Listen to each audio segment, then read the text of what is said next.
জাপানের উপকূলে বিস্তৃত এক রহস্যময় সমুদ্র অঞ্চল, যা স্থানীয় ভাষায় ম্যান ও উমি নামে পরিচিত, যার অর্থ হল শয়তানের সাগর। এই এলাকা বিশ্বের অন্যতম ভয়ঙ্কর সামুদ্রিক রহস্য, যা অনেকের কাছে ড্রাগনস ত্রিভুজ নামে পরিচিত। এটি প্যাসিফিক মহাসাগরের বারমুডা ট্রায়াঙ্গলের সমতুল্য, যেখানে শত শত জাহাজ ও বিমান নিখোঁজ হওয়ার অদ্ভুত ইতিহাস লুকিয়ে আছে। এটি কি প্রকৃতির অদ্ভুত শক্তি, নাকি অজানা কোনো রহস্যের ছায়া? চলুন খুঁজি দেখি নথিপত্র 360 এর আজকের পর্বে। 1274 এবং 1281 সালে মঙ্গল সম্রাট কুবলাই খান জাপান আক্রমণের জন্য বিশাল নৌবহর পাঠান। প্রথম অভিযানে তিনি প্রায় 30,000 সৈন্য এবং শত শত জাহাজ নিয়ে তিনি জাপানের উপকূলে পৌঁছান। কিন্তু হঠাৎ এক ভয়ঙ্কর টাইফুন আঘাত হানে, যা স্থানীয়রা কামিকাজে বা দিব্য বাতাস নামে জানে। এই ঝড় তার নৌবাহিনীকে ছিন্ন ভিন্ন করে দেয়। দ্বিতীয় অভিযানে আরও বড় বহর, প্রায় 40,000 সৈন্য ও হাজারেরও বেশি জাহাজ আবারও একই পরিণতির শিকার হয়। সমুদ্রের এই ভয়ঙ্কর শক্তি মঙ্গলদের স্বপ্নকে চূর্ণ করে দেয়, আর এই অঞ্চলের রহস্যময় খ্যাতি শুরু হয়। আজও ইতিহাসবিদরা মনে করেন এই টাইফুন শুধু প্রাকৃতিক দুর্যোগ ছিল না, বরং জাপানের ভাগ্য নির্ধারণকারী এক অলৌকিক ঘটনা। 1952 থেকে 1954 সালের মধ্যে জাপানের ডেভিল সি অঞ্চলে একের পর এক রহস্যময় ঘটনা ঘটে। প্রথমে 5টি জাপানি শিকারী ও সামরিক নৌকা কোনো সতর্ক সংকেত ছাড়াই অদৃশ্য হয়ে যায়। এই ঘটনার তদন্তে পাঠানো হয় গবেষণা জাহাজ কায়োমারু 5, যেখানে ছিলেন 31 জন বিজ্ঞানী ও অফিসার। কিন্তু অবিশ্বাস্যভাবে সেই জাহাজও নিখোঁজ হয়ে যায়। পরে কিছু ধ্বংসাবশেষ উদ্ধার হলেও জাহাজের মূল কাঠামো বা ক্রুদের কোনো হাদিস পাওয়া যায়নি। এই ভয়ঙ্কর ঘটনা শুধু জাপান নয়, পুরো বিশ্বকেই স্তম্ভিত করেছিল এবং ডেভিল সিকে আরও রহস্যময় করে তুলেছিল। 1980 সালে ব্রিটিশ মালবাহী জাহাজ এমভি ডার্বিশায়ার দক্ষিণ জাপানের উপকূলে যাত্রা করেছিল। এটি ছিল বিশ্বের অন্যতম বৃহৎ জাহাজ, টাইটানিকের প্রায় দ্বিগুণ। কিন্তু হঠাৎ করেই কোনো সতর্ক সংকেত ছাড়াই জাহাজটি নিখোঁজ হয়ে যায়। 7 মাসের অনুসন্ধানের পরেও কোনো SOS সিগন্যাল বা স্পষ্ট ধ্বংসাবশেষ পাওয়া যায়নি।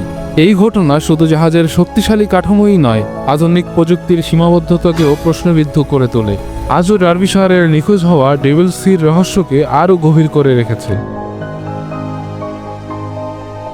1945 সালে দ্বিতীয় বিশ্বযুদ্ধের শেষ দিকে জাপানের আকাশে এক রহস্যময় ঘটনা ঘটে। একটি মিৎসুবিশি A6M0 যুদ্ধ বিমান রেডিওতে শেষবার যে বার্তা পাঠায় তা ছিল,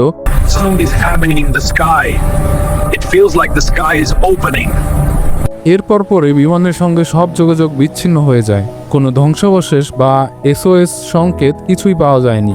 পাইলটের এই অদ্ভুত বার্তা ডেভিল সির রহস্যকে আরও গভীর করে তোলে। আজও ইতিহাসবিদরা প্রশ্ন করেন, এটি কি প্রাকৃতিক দুর্যোগ নাকি অজানা শক্তির প্রভাব? প্রাচীন চীনা লোককথায় বিশ্বাস করা হতো যে এই সমুদ্র অঞ্চলে ড্রাগনদের বাস, যারা জাহাজকে নিজেদের খাদ্য হিসাবে টেনে নিয়ে যায়। স্থানীয়রা মনে করত সমুদ্রের অদ্ভুত বৈদ্যুতিক গোলযোগ, প্রবল জলোচ্ছ্বাস এবং গভীর সমুদ্র থেকে উঠে আসা গরম গ্যাস কোনো সাধারণ প্রাকৃতিক ঘটনা নয়, এগুলো ছিল দিব্য শক্তির প্রকাশ। শতাব্দীর পর শতাব্দী ধরে এই বিশ্বাস রহস্যকে আরও ঘনীভূত করেছে, আর ডেভিল সিকে করেছে ভয় ও কৌতূহলের কেন্দ্রবিন্দু। ডেভিল সি অঞ্চলটি পৃথিবীর অন্যতম সক্রিয় ভূতাত্ত্বিক এলাকা, যা রিং অফ ফায়ারের অংশ। এখানে নিয়মিত ভূমিকম্প ও আগ্নেয়গিরির উৎপাত ঘটে, যা সমুদ্রের তলদেশে অস্থিরতা তৈরি করে।